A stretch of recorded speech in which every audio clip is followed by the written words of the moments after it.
Hey everyone, today we're going to be making some cat coasters using polymer clay. So I had some extra footage just before this, but there was a technical error. Actually, it was a user error. But anyways, I'm using this package of polymer clay. It's Fimo soft modeling clay, and this package comes with 12 colors. And the size is perfect for the coasters that I'm making today. I'm just taking each package of the clay and rolling it out using this plastic container. And then I'm taking my stencil to ensure that I have enough clay in all the right places. This stencil is one that I created using a cat image. I believe the image is called Strange Cat. I will link it below.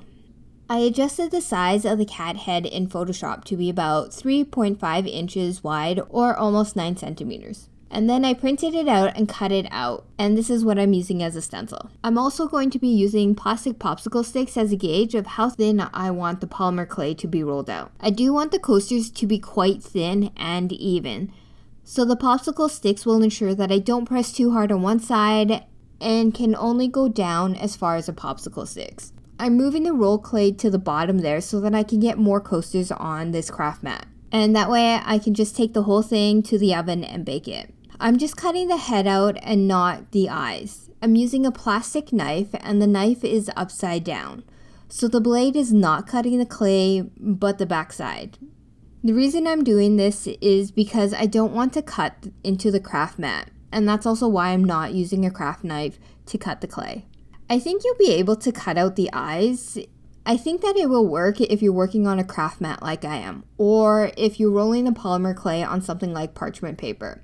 Something where you don't have to adjust and transfer the clay in order to bake it. Then I'm taking the polymer clay attached to the craft mat and baking at 265 degrees Fahrenheit. I let them cool for a bit on the craft mat, maybe 10 minutes again, and then I removed them from the craft mat.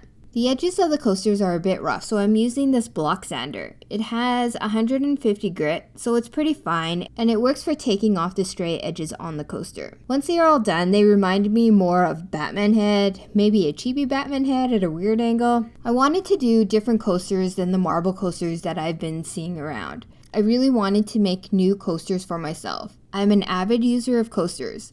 This is the state of my current ones. I use coasters not to protect my table from water stains, but from having wet spots all over the table. It sucks when documents have a warped water ring from the cool drink you had on your desk. So you can try this method with any other designs that you have.